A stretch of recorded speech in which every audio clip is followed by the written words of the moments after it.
How does your media product represent particular social groups, gender, and age? Our media product appears to portray a great example of a stereotypical gender representation.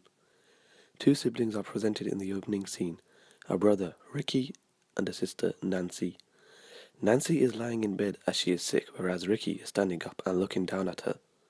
This was exhibited with the use of a high-angle shot from Ricky's position, which resulted in Nancy looking inferior and him looking superior. Thus, it seems as if Nancy is presented as the weak female, whereas her brother Ricky is displayed as a strong male, which conforms to the gender stereotype.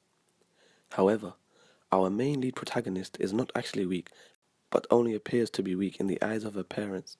The parents fall prey to this stereotype, thus they cannot delve deeper into what Nancy is trying to do, and it is as if they trust their daughter blindly.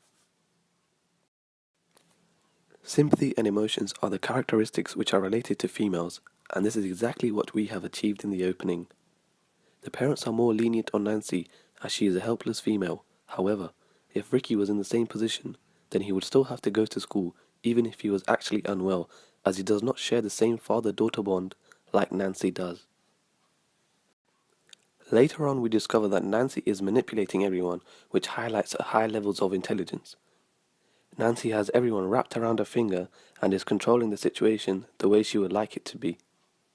This is stereotypical in big Hollywood movies such as Mean Girls and Pretty Little Liars, where the female is very manipulative and cunning, only to have their own way. In today's era, the weak female stereotype is evolving, as we can tell by the movies already mentioned, which show how strong females can be at times. However, there were other moments in the opening where the gender stereotype is subverted. In the beginning of the scene, in Nancy's bedroom, the mother calls the father to enter the room. This is unusual to us as we do not expect the female to command the male, especially in the 1980s. Thus, this is a countertype of a gender representation, where usually the females have to listen to the male and follow their instructions. To highlight this further, we analyze the positioning of the parents and discover that the male is behind the female, which could connote his authority in the house. Our media product also represents age stereotypically, where teens are rebellious and looking to cause trouble. Movies such as Cry Baby and Breakfast Club are great at exhibiting this, and we have used them as our inspiration. Nancy is seen skiving off school, which supports the theory that teenagers are not interested in school and are always finding a way to avoid it, so that they can do whatever they want. And in the opening, Nancy is getting ready to go out, all alone. Teenagers are thought to be rebellious, and this is exactly what Ricky has come across in the opening. The leather jacket and sunglasses, also known as sun cheaters in the 80s, provide an insight to his character, suggesting that he is a rebel and does not listen to anyone. During the conversation, Ricky's attitude shifts when he finds out that Nancy is not going to school and immediately talks back to his parents. Teens like Ricky enjoy their freedom and do not always conform to adult authority. Who would be the audience for your media product? In order for us to find out our target audience, we must conduct primary research in the form of a questionnaire. We use Google Forms to create our questionnaire, as the results would be automatically updated when people complete the questionnaire.